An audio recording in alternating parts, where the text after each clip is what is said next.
आप सभी श्रोता मन से प्रसन्न होकर के गुरु महाराज के जयकारा में सहयोग करें। श्री सद्गुरु महाराज की जय।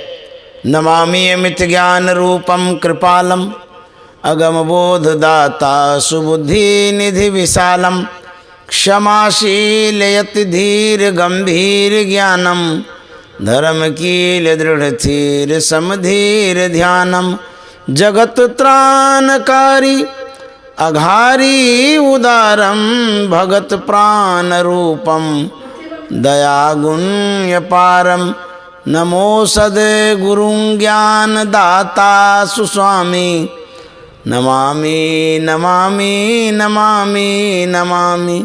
श्री सद्गुरु महाराज की जय। परमाराध्य सद्गुरु महाराज गुरुदेव महर्षि संत सेवी परमहंस जी महाराज, उपस्थित प्रबुद्ध श्रोतागण, सत्संग प्रेमी महान भावों, माता एवं बहनों, हम लोग परमाराध्य के प्रवचनों को सुन रहे थे। गुरु महाराज के वचनों में सारी बातें आ जाती हैं। गुरु महाराज सब विषयों पर प्रवचन में कह देते हैं। ध्यान के विषय में, सत्संग के विषय में, ईश्वर स्वरूप के विषय में, सदाचार के विषय में, सुचाचार के विषय में, आदि आदि विषयों को गुरु महाराज अपने प्रवचनों में प्रतिपादित कर देते हैं। उनके प्रवचनों के बाद और प्रवचन की आवश्यकता तो नहीं, फिर भी हम लोग कहते और सुनते हैं, क्योंकि कहत सुनत सुख उपजय और परमारथ होए। हम लोग उस पर विचार प्रकट करते हैं। जो गुरु महाराज कह गए हैं उन्हीं बातों को कुछ आदमी समझ नहीं पाते हैं, तो उन बातों को हम लोग अपने ढंग से गुरु महाराज की बातों को रखा करते हैं। गुरु महाराज कहते हैं कि अभ्यास रोज करना चाहिए। जैसा कि गुरु महाराज के वचन में सुन रहे थे, उन्होंने कहा कि मेरे पास बाबा देवी साहब का बहुत पत्र है, चिट्ठी है। एक पत्र में बाबा साहब ने लिखा है कि रोज अभ्यास करो, चाहे देखने में आवे या ना आवे, अभ्यास करते रहो। हम लोग घबरा जाते हैं जब देखने में नहीं आता है, तो कहता कि इतना दिन हो गया ध्यान करते करते कहाँ कुछ दिखता है। तो बाबा साहब तो कह रहे हैं दिखे या न दिखे, देखते रहो, सामने में देखते रहो जो देखने के लिए बतला दिया गया है। तो हम लोगों को आज्ञा का पालन करना है। तो वही गुरु महाराज कहते हैं कि ध्यान रोज करिए। देखने में नहीं आवेगा तो कोई बात नहीं है, लेकिन जो आप ध्यान करेंगे वह संस्कार तो बनेगा। आप जब अभ्यास करते हैं नज़र में नहीं आता, लेकिन संस्कार तो बनता है।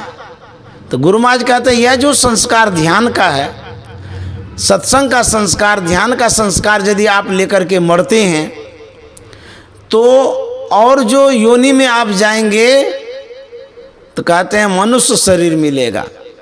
मनुष्य शरीर में यह जो संस्कार इस जन्म का है वो काम आएगा।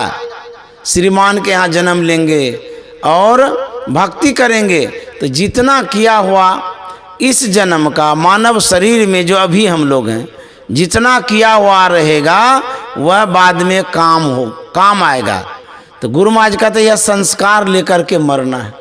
भगवान बुद्ध को 550 जन्म लेना पड़ा, लेकिन जब से उन्होंने शुरू किया वो संस्कार स्टोर होते रहा, जमा होते रहा, होते होते होते एक दिन मोक्ष और मुक्ति को प्राप्त किया। उसी तरह से देखने में आवे या ना आवे, गुरु महाराज कह रहे हैं कि अभ्यास करिए, रोज ध्यान करना नहीं छोड़ना चाहिए।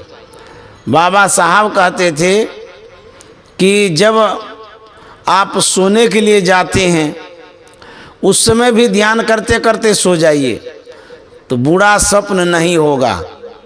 गुरु महाराज ने भी कहा कि जब आप रात में विश्राम करने जाते हैं, पैर हाथ धो करके कुल्ला उल्ला करके, उस समय ध्यान करते करते करते करते सो जाइए, बुरा स्वप्न नहीं होगा। क्योंकि जैसा ख्याल लेकर के आप सोते हैं शायद स्वप्न भी वैसा ही होता है। तो यदि आप जीवन पर्यंत ध्यान भजन सत्संग का ख्याल लेकर के रहेंगे तो मरने के समय सद्गुरु याद आएंगे, ध्यान सत्संग याद आएगा तो जीवन बदल जाएगा।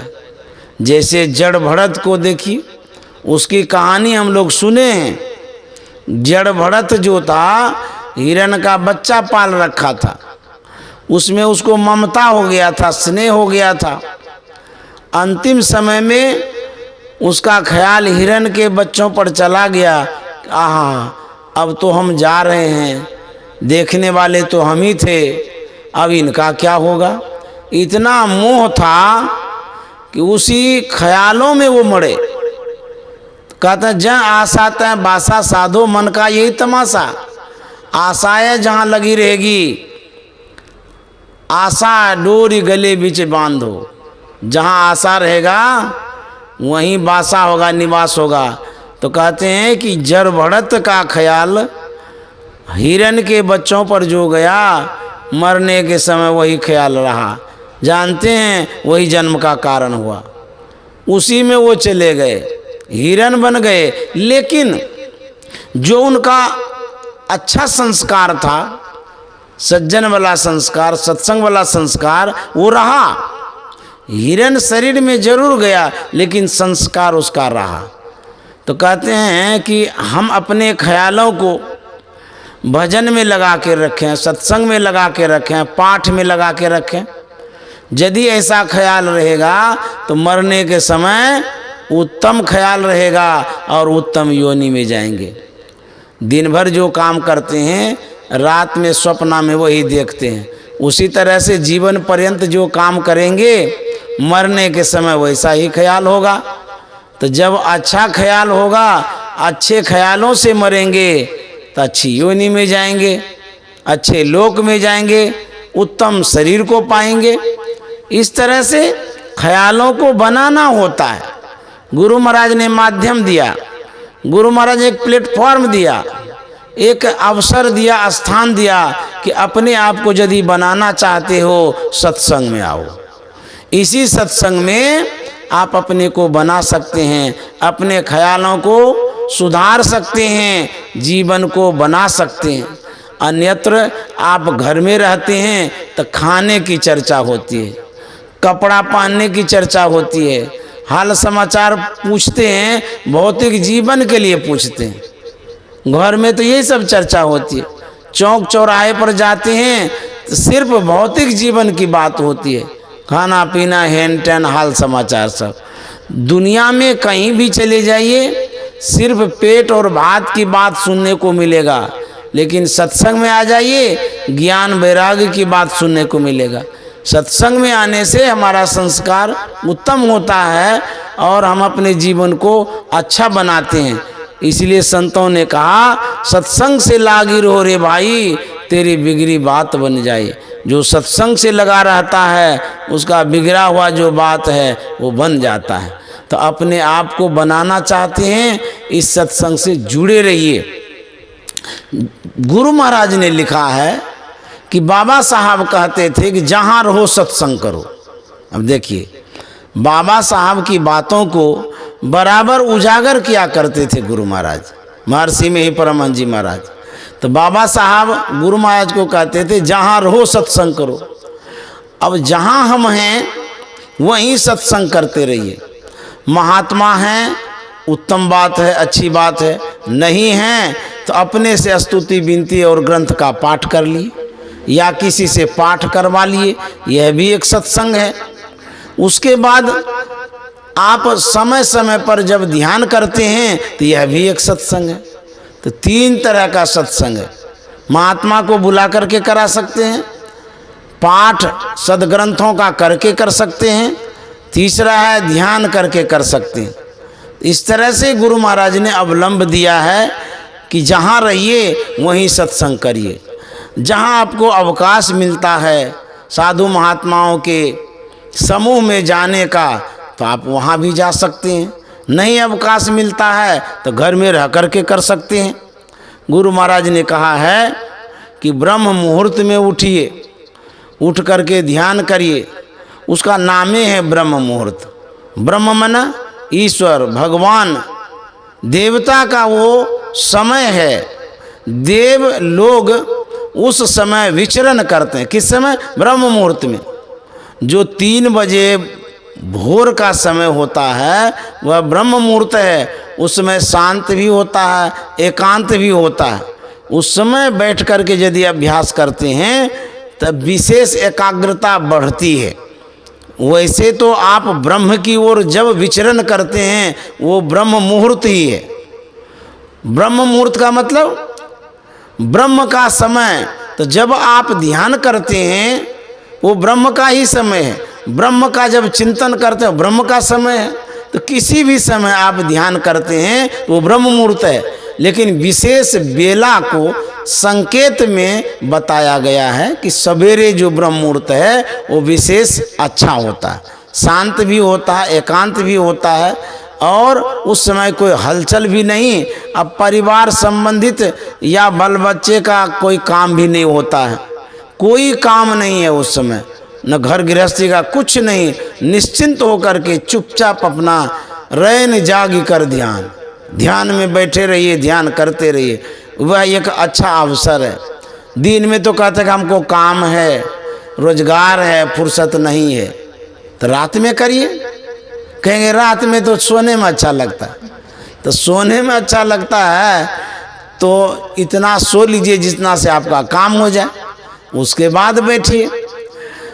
आपको जितना सोना चाहिए उतना सो लीजिए और उसके बाद अपना जग करके ध्यान करिए। इससे स्वास्थ्य अच्छा रहेगा, खराब नहीं होगा स्वास्थ्य। गुरु महाराज ने अपने वचनों में कहा था, जब से मैंने होश संभाला तब से आज तक मैंने बिस्तर पर सूर्य उदय कभी नहीं देखा। देखिए, ब्रह्म मुहूर्त में उठते थे, ध्यान भजन करते थे, अपने कार्य का संपादन करते थे। उसके बाद कहते हैं जब स्नान करते हैं, स्नान करने के समय शरीर विशेष शुद्ध होता है, पवित्र होता है, और शरीर में शीतलता भी रहती है, मस्तिष्क ठंडा रहता है, शरीर की गर्मी नहाने से दूर हो जाती है। उस समय भी भजन करने में विशेष आनंद आता है। स्नान के तुरंत बाद जब दीक्षा लेते हैं उस समय बतलाया जाता है कि ब्रह्म मुहूर्त में करिए, स्नान करने के तुरंत बाद करिए। इस बातों को ख्याल रखना चाहिए। आप प्रैक्टिकल करिए, स्नान करके स्वच्छ कपड़ा धारण करके आप जब बैठिएगा तो आपको बहुत मन लगेगा ध्यान करने में। पवित्र शरीर भी रहता है, साफ सुथरा स्वच्छ हो जाता है उस समय। उसके बाद शाम के समय जब गोधूली बेला होता है उस समय बैठ करके ध्यान करना चाहिए। उस समय जब आप ध्यान करते हैं तो यह आपका परम कर्तव्य भी है और इससे जीवन में बदलाव आता है। संत महात्मा कहते हैं कि दिन को हरि सुमरन करो, रैन जागी कर ध्यान, भूख राखी भोजन करो, तज सोवन को बान। जो नहीं श्रद्धा दोपहर, पिछले पहरे चेत, उठ बैठो रटना रटो, प्रभु से लाभों हेत। कहते हैं जागे ना पिछले पहर, करे न गुरुमत जाप, और मुंह फारे सोवत रहे, ताको लागे पाप। कहते हैं उस समय यदि सोए रहते हैं तो पाप लगता है। हाँ, यदि कंडीशन अस्वस्थता का है, बीमार हैं, तब तो कोई बात नहीं, तब आप क्या करिएगा। लेकिन यदि आप स्वस्थ हैं, बीमारी नहीं है, तो उठ करके ध्यान करना चाहिए। ब्रह्म मुहूर्त का ध्यान सबसे उत्तम ध्यान होता है। वैसे जब भी आप ध्यान करते हैं तब भी अच्छा होता है। तो जितना आपके पास अवकाश है, समय निकाल करके ध्यान करेंगे, चाहे दिखे या न दिखे, आपको गुरु आज्ञा के अनुसार ध्यान करना है। ध्यान यदि आप करते रहेंगे, यह एक संस्कार आपके साथ जाएगा और यही संस्कार मानव शरीर दिलाएगा। तो आप सोचिए कुछ भी नहीं कि वर्षों से ध्यान करते हैं कुछ भी नहीं मिल रहा है। अरे मिले या न मिले, आपको गुरु महाराज ने कहा है ध्यान करने के लिए, ध्यान करिए। मिलने का काम गुरु महाराज पर छोड़ दीजिए। जो कुछ भी उपलब्धियां हैं वो नहीं हो रही है तो कोई हर्ज की बात नहीं है, चिंता नहीं करनी है, उसके लिए सोचना नहीं है, सिर धोना नहीं है, रोना भी नहीं है, लेकिन अभ्यास करना है निरंतर। अभ्यास जब आप करेंगे तो जरूर आपको मिलेगा। और जब तक मिलता नहीं है तो गुरु महाराज ने ऐसे कह दिया ध्यान करने के लिए, ध्यानाभ्यास करो सद सद ही, चातक दृष्टि बनाई हो, लखत लखत छवि बिंदु प्रभु की, ज्योति मंडल दस धाई हो, ध्यानाभ्यास करो सद सद ही। ध्यान करिएगा तो अवश्य मिलेगा, और ध्यान नहीं करिएगा तो फिर क्या मिलेगा नहीं मिलेगा भगवान ही जाने। जब तक ध्यान नहीं करेंगे तो अंतर का जो ज्ञान है, अंतर की जो उपलब्धि है वो नहीं हो सकेगा। सत्संग करेंगे तो सत्संग का संस्कार और फल मिलेगा, ध्यान करेंगे ध्यान का संस्कार और फल मिलेगा, परोपकार करेंगे परोपकार का संस्कार और फल मिलेगा। जो भी आप करेंगे उसी के अनुरूप आपको फल मिलेगा। इसलिए ध्यान करेंगे तो यह विशेष फल आपको मिलेगा। एक महात्मा था, उनके पास एक सेवक रहता था, अच्छी सेवा करता था, महात्मा का सब काम कर देता था। महात्मा सिद्ध पुरुष था, ध्यानी था। उनके पास कोई व्यक्ति आते थे, आशीर्वाद मांगते थे तो महात्मा जी आशीर्वाद देते थे, वैसा हो जाता था। तो लोग जान गए कि ये महात्मा सिद्ध पुरुष हैं, इनके पास जाने से आशीर्वाद मिलता, वैसा हो जाता है। एक से दूसरे, दूसरे से तीसरे, ऐसे करके बहुत लोग जान गए। तो उस दरबार में उस महात्मा के पास भीड़ लगना शुरू हो गया, बहुत लोग आने लगे। जो सेवक था वो सोचता है कि गुरुदेव क्या इन लोगों को देते हैं, जो भीड़ लगी रहती है, लोग छोड़ते नहीं दरबार को, रोज आता है लोग। तो वो एक दिन अपने गुरुजी से पूछते हैं कि गुरुदेव आप दुनिया के लोगों को बहुत कुछ देते हैं और हमको कुछ नहीं देते हैं। तो बोले कि तुमको क्या चाहिए? तो चेला ने कहा कि हमको वही चाहिए जो दुनिया के लोगों को आप देते हैं, वही सिद्धि और शक्ति। महात्मा सोचते हैं बड़ा चालू है ये। अरे इस सिद्धि और शक्ति को प्राप्त करने में कठिन साधना करनी पड़ती है, परिश्रम करना पड़ता है, जग जग करके ध्यान करना पड़ता है, रात रात भर जगना पड़ता है। और ये कहते हैं कि हमको ये दे दीजिए, ऐसे कैसे मिल सकता है? तो महात्मा ने कहा सुनो मेरी बात, जो मैं कहता हूँ ध्यान से सुनो और उसके बाद देने लेने की बात करना। तो महात्मा ने कहा कि एक गृहस्थ आदमी था, उनको एक लड़का था, लड़का जवान हो गया, वह कुछ भी काम नहीं करता था। एक दिन उनके पिताजी ने लड़के से कहा कि तुम जवान हो गए हो, तुम्हारा विवाह होगा, तुम्हारे ऊपर पारिवारिक उत्तरदायित्व आएगा, तुम काम नहीं करते हो तो संभालोगे कैसे, किस तरह से पारिवारिक जीवन बिताओगे? तो पिता ने कहा कि तुम जाओ काम करने के लिए, सीखो। अरे हम तो अब बूढ़े हो गए, जैसे पका हुआ आम हो, कब टपक जाएंगे पता नहीं, हम कितने दिनों का मेहमान है, तुम हमारे ऊपर आश्रित रहोगे तो बाद का जो जीवन है दुष्कर हो जाएगा। वह लड़का पिता की बातों को सुन करके माँ के पास गया, माँ से सारी बात कह दिया। बोला कि माँ पिताजी ऐसे ऐसे बोल रहे थे। तो माँ ने भी कहा ठीक ही तो कहते, तुम जवान हो गए हो, शादी विवाह करोगे, पारिवारिक जीवन होगा, उसको कैसे संभालोगे? उसके लिए तुमको तो परिश्रम करना पड़ेगा, कमाना पड़ेगा। तो बोली माँ क्या करें? उसकी माँ ने कहा कि तुम बाजार जाओ, कुछ काम ढूंढो, पैसा कमाओ। तो माँ की बात को मान करके वह बाजार जाता है काम ढूंढने के लिए।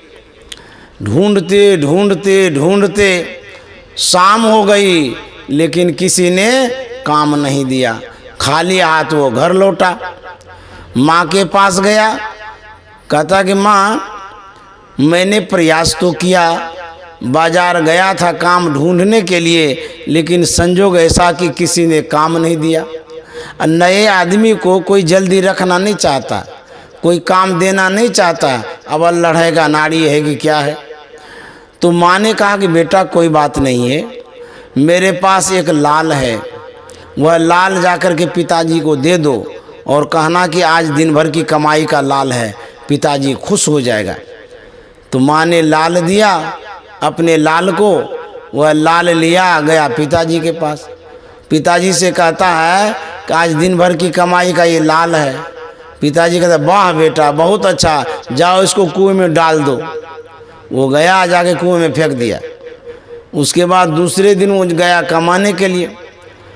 दूसरे दिन भी किसी ने काम नहीं दिया, वह शाम को खाली हाथ घर लौटता है।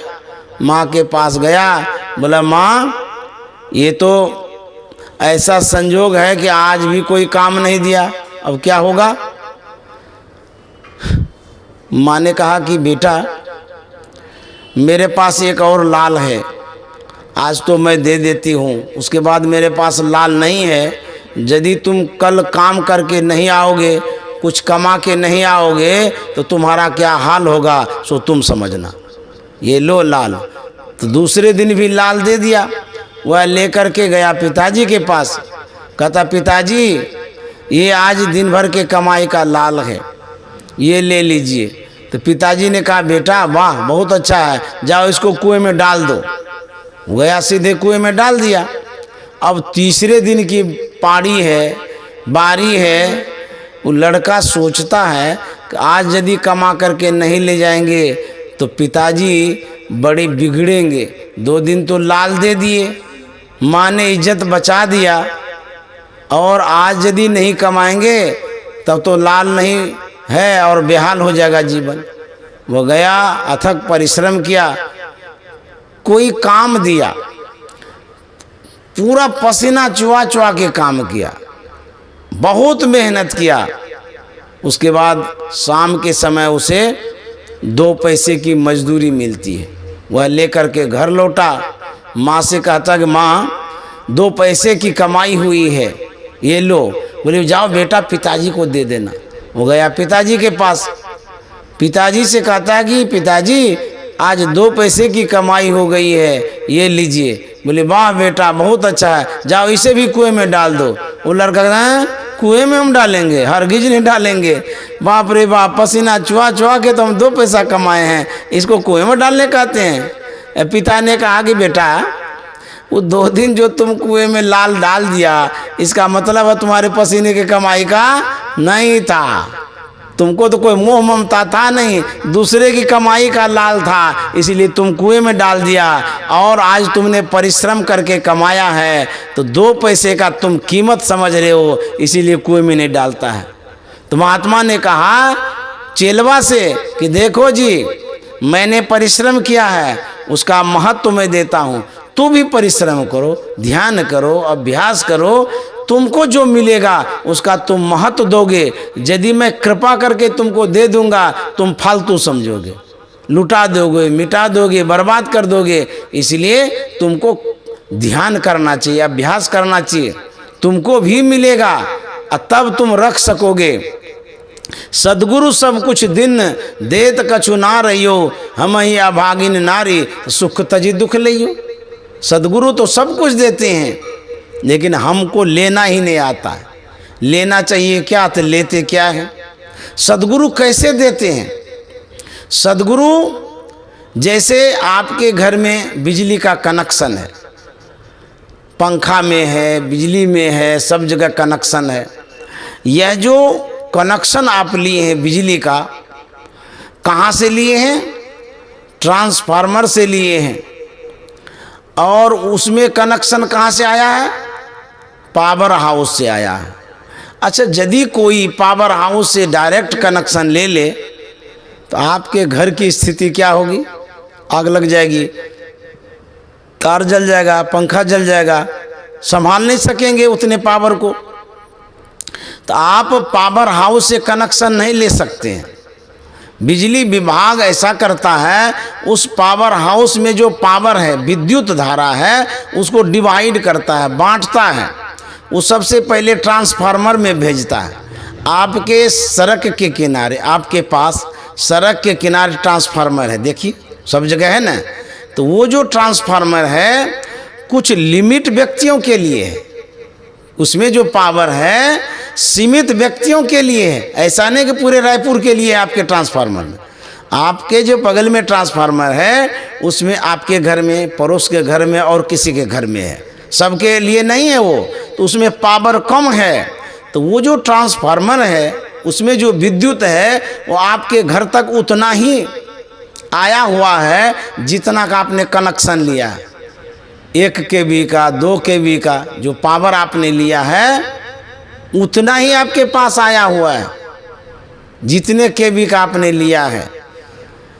तो मर्यादित ढंग से बिजली का आप उपयोग कर पाते हैं। कहाँ से आता है? ट्रांसफार्मर से, पावर हाउस से नहीं आता है। ठीक उसी तरह से जो संत सद्गुरु होते हैं वो परम प्रभु परमात्मा से जुड़े हुए होते हैं, पावर हाउस से। संत सद्गुरु से जो जुड़े हुए होते हैं, संत सद्गुरु डिवाइड करते हैं, बांटते हैं शिष्यों को, सेवकों को, साधकों को, उनके मानने वालों को। तो कितना बांटते हैं? तो उनकी योग्यता के अनुरूप हमारे शिष्य कितना ध्यान करते हैं, उनको कितना देना चाहिए। इस तरह से संत सद्गुरु जो होते हैं वो ट्रांसफार्मर का काम करते हैं। उनके अंदर जो शक्ति है, आध्यात्मिक शक्ति, ध्यान की शक्ति, योग की शक्ति, वो डिवाइड करते हैं, बांटते हैं मानने वालों को। हमारी योग्यता के अनुरूप ही वो देते हैं, अन्यथा आपको जैसे तैसे नहीं देंगे। तो गुरु महाराज कहते हैं कि जा सम्मुख या सूर्य अमित अंधार है, ऐसो सूर्य महान चंद हद पार है। जो चीज आपको गुरु देते हैं वो संसार की वस्तु नहीं है, वह अंतर का चीज है। अंतर का चीज क्या है? कहता सूर्य का दर्शन कराते हैं, शब्द श्रवण कराते हैं। एक कोई गरीब आदमी है, सड़क पर वो भटक रहा है, यदि उसको 1 करोड़ रुपया मिल जाता है उसको संभालना बड़ा मुश्किल होता है। बैंक में जाएगा तो वहीं पकड़ लेगा, घर में रखेगा तो लूटपाट हो जाएगा। वो 1 करोड़ रुपया एडजस्ट नहीं कर पाता है, सेटिंग नहीं कर पाता है, रख नहीं पाता है, रखने की क्षमता ही नहीं उनके पास। अस्त व्यस्त हो जाता है उनका जीवन रखने में। यदि कोई व्यापारी है, उसका कोई लड़का है, उसको 5 करोड़ रुपया दे दीजिए, 5 मिनट में सेट कर देगा, कहाँ रखना है, नहीं रखना, किस में लगाना है। तो जिनको रखने की क्षमता हो गई है उनके पास यदि आप वस्तु देते हैं तो वो रख लेता है ठीक से। जिनके पास क्षमता ही नहीं है, यदि उसको दे देंगे तो अस्त व्यस्त हो जाएगा, बर्बाद कर देगा। तो कहते हैं शिष्य के अंदर भी यदि क्षमता होती है अंतर के ज्ञान को रखने की, अंतर के निधि को रखने की, संभालने की, तो सद्गुरु देते हैं। गुरु महाराज कहते हैं जिस सूर्य का दर्शन सद्गुरु कराते हैं उस सूर्य में क्षमता कितनी है? कहते जा सम्मुख या सूर्य अमित अंधार है।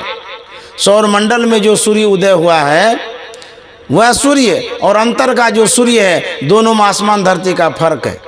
गुरु महाराज कहते हैं अंतर का जो सूर्य है उस सूर्य के सामने सौर मंडल का सूर्य अमित अंधार है। सौर मंडल में जब सूर्य उदय होता है देख करके दुनिया के लोग प्रसन्न हो जाते हैं, खुश हो जाते हैं। इस सूर्य में इतनी क्षमता है कि सबको खुशी प्रदान कर देता है। जो सूर्य सौर मंडल के सूर्य से विशेष चमकीला है, पावरफुल है, उसका यदि दर्शन होगा तो कितनी खुशी मिलेगी। उस खुशी को पचाने की क्षमता भी होनी चाहिए। कहते हैं संत सदगुरु अंतर के सूर्य का दर्शन कराते हैं, लेकिन देंगे आपको, आप कैपेसिटी तो बनाइए, रखने की क्षमता तो बनाइए। एकाएक दे देंगे, आप पचा ही नहीं पाएंगे। लोगों को पर्व या त्योहार में अच्छा कपड़ा यदि गिफ्ट करता है तो फूले नहीं समाते हैं, प्रसन्नता के मारे पागल हो जाते हैं। बाप रे बाप, हमको इतना सुंदर कपड़ा दिया। अब ले, साधारण सी चीज़ है, उसमें इतने मशगूल हो जाते हैं, भूल जाते हैं कि कहना ही क्या है। और अंतर का सूर्य का दर्शन जब करेंगे तब आपका हाल क्या होगा। इसीलिए कहते हैं करिए अभ्यास। अभ्यास करते करते करते आप में प्रौढ़ता आएगी, परिपक्वता आएगी, आप में कैपेसिटी आ जाएगी। तब देखिए मिलता है कि नहीं मिलता है। मिलेगा, सदगुरु देते हैं और देंगे भी। इसलिए हम लोगों को क्या करना चाहिए, ध्यानाभ्यास करते रहना चाहिए। करते रहेंगे, जो अंतर का चीज़ है वो सदगुरु देंगे। तुलसी साहब ने कहा है, तुलसी कहे सुनवे तकी, यह राज बातिन है जुदा। तुलसी कहे सुनवे तकी, यह राज बातिन है जुदा। रखना हिफाजत से इसे, तुझको निशा ऊंचा दिया। रखना हिफाजत से इसे, तुझको निशा ऊंचा दिया। रे तकी तकते रहो, मुर्शद ने ये पंजा दिया। बेहोश हो मत छोड़ियो, गर चाहे तू जलवा पिया। अरे तकी तकते रहो। तुलसी साहब कहते हैं, तुलसी कहे सुन आए तकी, यह राज बातिन है जुदा। यह राज बातिन है, जो राज मन रहस्य, यह जो बात है अंतर की बात, भीतर की बात, साधना की बात, कहते हैं यह जो बात है बड़ा जुदा है, अलग है। राज रहस्य अलग है, रखना हिफाजत से इसे। कहते हैं इसको हिफाजत से रखना। यदि हिफाजत से नहीं रखोगे तो फिर प्राप्त नहीं कर पाओगे। ऐसा क्यों कहते हैं कि रखना हिफाजत से इसे। कोई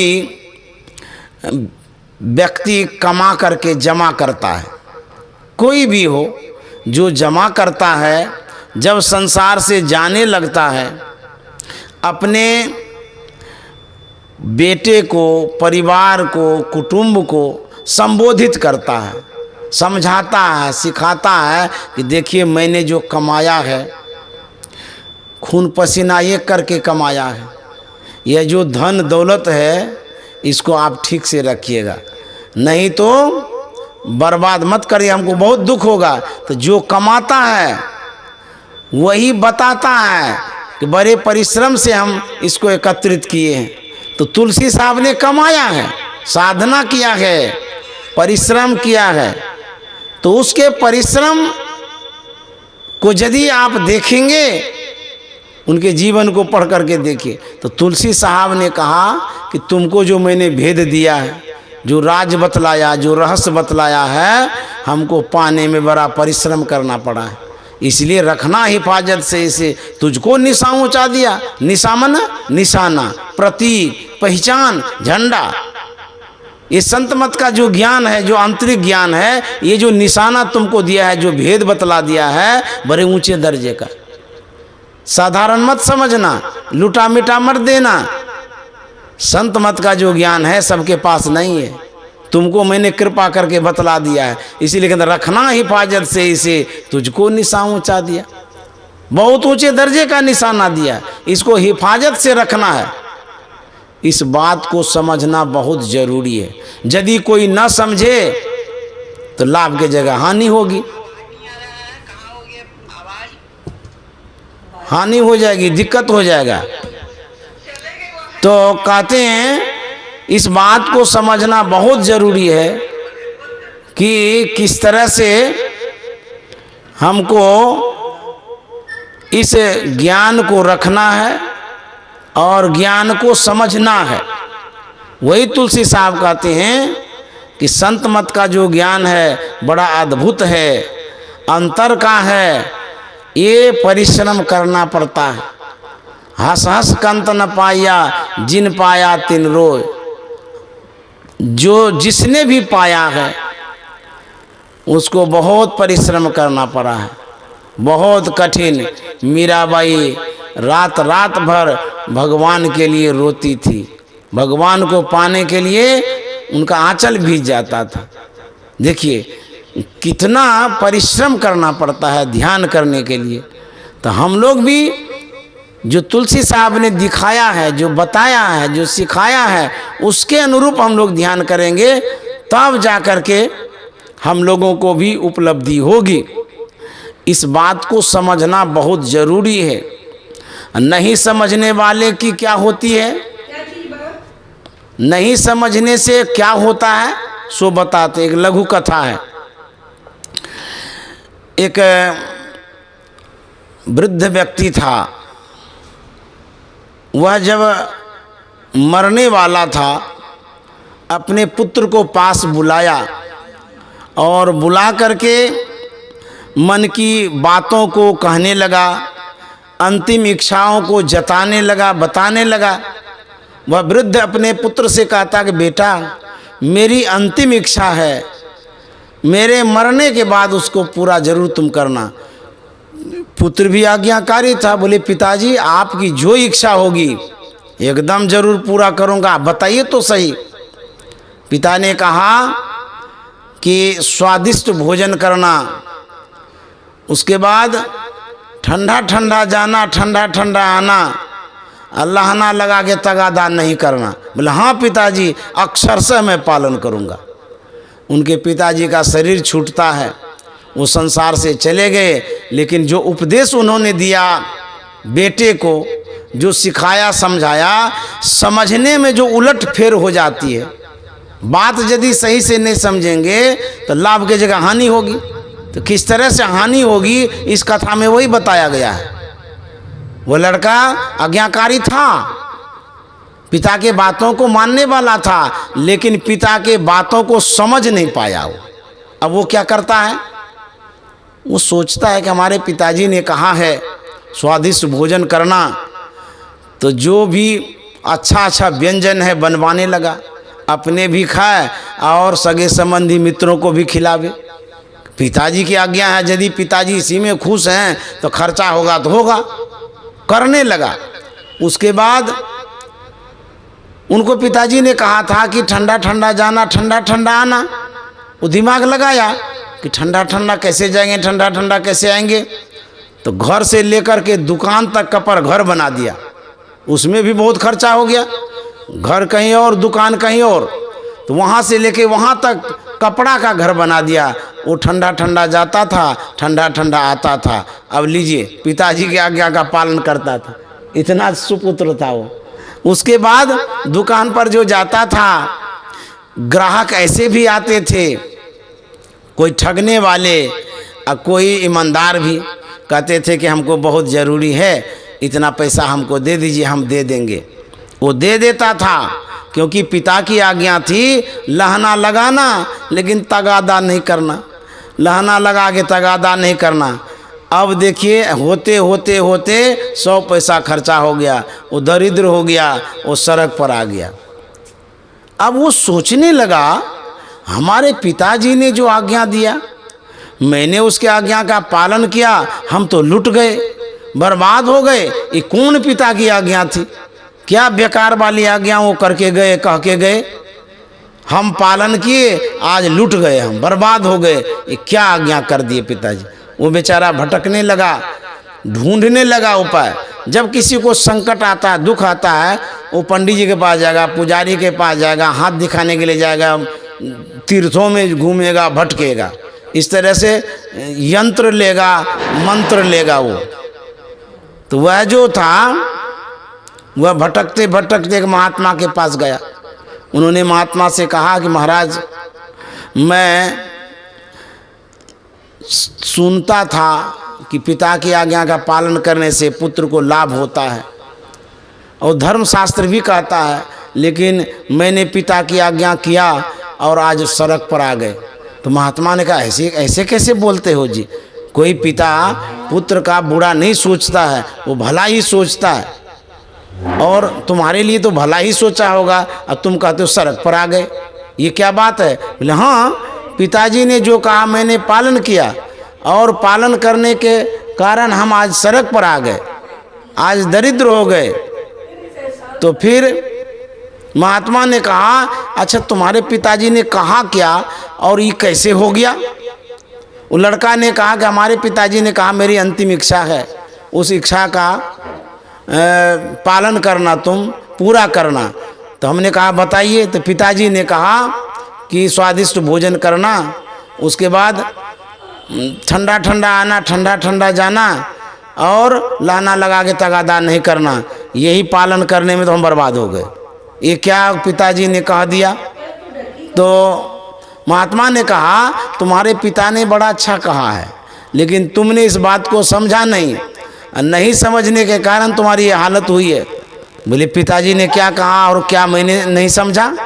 महात्मा ने कहा तुम्हारे पिताजी ने कहा स्वादिष्ट भोजन करना, इसका मतलब है कि जब तुमको खूब भूख लगे तब खाना।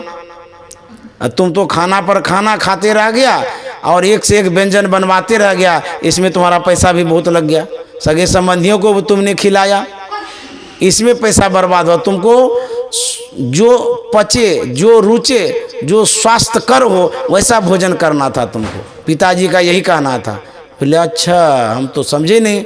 दूसरी बात, बोले पिताजी ने जो कहा कि ठंडा ठंडा आना, ठंडा ठंडा जाना, उसके कहने का मतलब ये था कि सवेरे उठना, फ्रेश होकर के, तैयार होकर के, सूर्य उदय के लगभग पहले उसी समय तुम दुकान पहुंच जाना। ठंडा ठंडा जाना हुआ ना? बोले हाँ, ये तो सही बात है। उसके बाद शाम तक काम करना, उसके बाद जब सूर्य अस्त होने लगे तो सूर्य अस्त हो जाए, उसके बाद तुम घर चले आना। तो ठंडा ठंडा जाना, ठंडा ठंडा आना हुआ ना? बोले हाँ, एकदम सही बात है, लेकिन हम समझे नहीं, कपर घर बना दिए। तो बोलिए, जब तुम सुनते हो समझोगे नहीं तो इसमें किसकी गलती है? उसके बाद पिता ने तुमको कहा था लाना लगा के तगादा नहीं करना, पिताजी का संकेत था। पिताजी यही सुझा रहे थे, बता रहे थे कि उन व्यक्तियों को लाना लगाना जो व्यक्ति बिना तगादा का पहुंचा दे घर पर पैसा, और तुमने सबको लाना लगाया, लिया, सब चला गया, तुम लुट गए। इसलिए नहीं समझोगे तो जो सुनाया जा रहा है उसके विपरीत काम हो जाएगा, उल्टा पुल्टा हो जाएगा। कहेंगे हम तो सत्संग सुनते थे, हमसे तो ये हुआ ही नहीं, कुछ मिला ही नहीं। बहुत आदमी संत मत से दीक्षा लेता है, लेकिन उस बात को समझ नहीं पाता है, नहीं समझने के कारण उल्टा पुल्टा होता है। बहुत आदमी जप करता है, तो जो सही में मंत्र है उसको नहीं जप रहा है और दूसरे दूसरे जप रहा है। तो जो आप जप कर रहे हैं, यदि गलत जप कर रहे हैं तो उपलब्धि कहाँ से होगी? क्या प्राप्त होगा आपको? अच्छा, लोग दोबारा पूछता भी नहीं है, समझता भी नहीं है संत मत की बात को, साधना की बात को। सत्संग सुनता है, उसके बाद बस हो गया।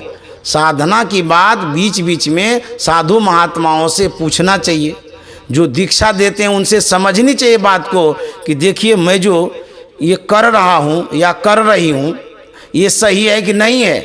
लेकिन बहुत ऐसे लोग हैं, दीक्षा ले लिया, बस भवसागर से पार हो गया। अब समझ लिया हमने दीक्षा ले ही लिया है तो अब मेरा बेड़ा पार है। दीक्षा तो लिया, लेकिन उसके अनुरूप करेंगे तब ना। उस बात को समझते नहीं है, अपने मन से करते रहते हैं। साल में एक बार परीक्षा होती है विद्यार्थियों की, इसीलिए परीक्षा होती है कि देखें ये तैयारी कैसा किया नहीं किया है। और हम लोग एक बार दीक्षा ले लिए, उसके बाद इस जन्म में भी नहीं पूछते हैं कुछ।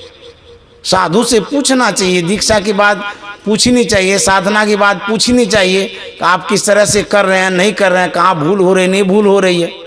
एक बूढ़ी थी, 25 साल से दीक्षा लेकर के साधना कर रही थी। एक महात्मा के पास पहुंचा, महात्मा ने पूछा कि आप दीक्षा लिए हैं? बोले हाँ। कितने दिन हो गया? 25 साल। बोले क्या जपते हैं?